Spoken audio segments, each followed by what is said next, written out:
ប្រធានបច្ចេកទេសជួសជុលរោងជាជួសជុលរថយន្តនៅក្នុងរោងជាងនេះជាងជួសជុលរថយន្ត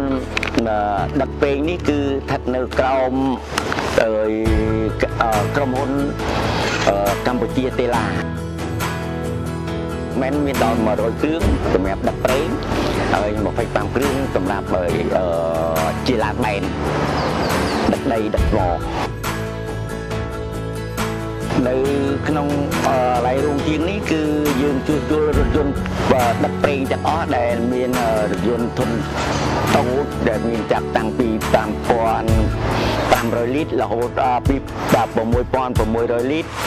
16,000លីត្រ18,000លីត្រ32,000លីត្រ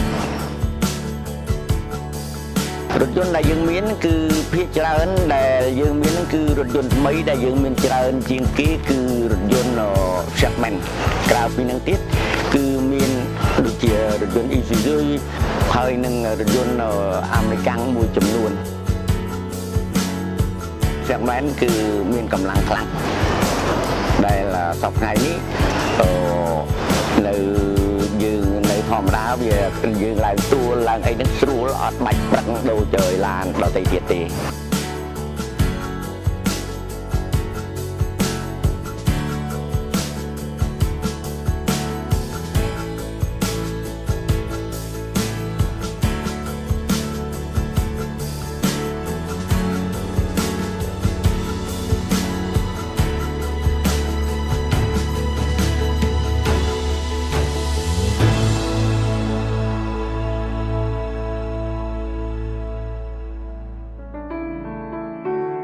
នេះនិយាយអំពីគុណភាពតែដល់ថ្ងៃទៀតខ្ញុំក៏អត់ដឹងថាយ៉ាងម៉េចដែរតែវាបឋមសពថ្ងៃនេះឃើញថាវាគាត់បើជាងគេ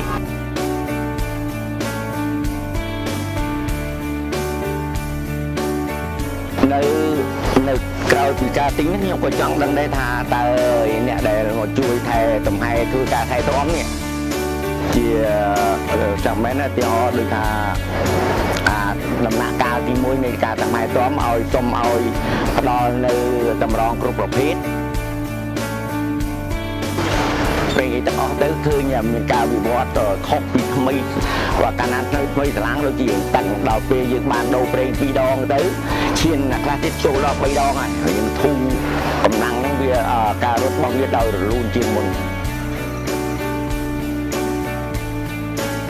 ហើយនឹងសូមឲ្យខាង segment ហ្នឹងគឺត្រូវមានគ្រឿងបន្លាស់មួយចំនួនសម្រាប់ត្រៀមបំរុងនាពេលដែលវាមានការខូចខាតឬមួយការគ្រោះថ្នាក់ចរាចរណ៍អីនេះ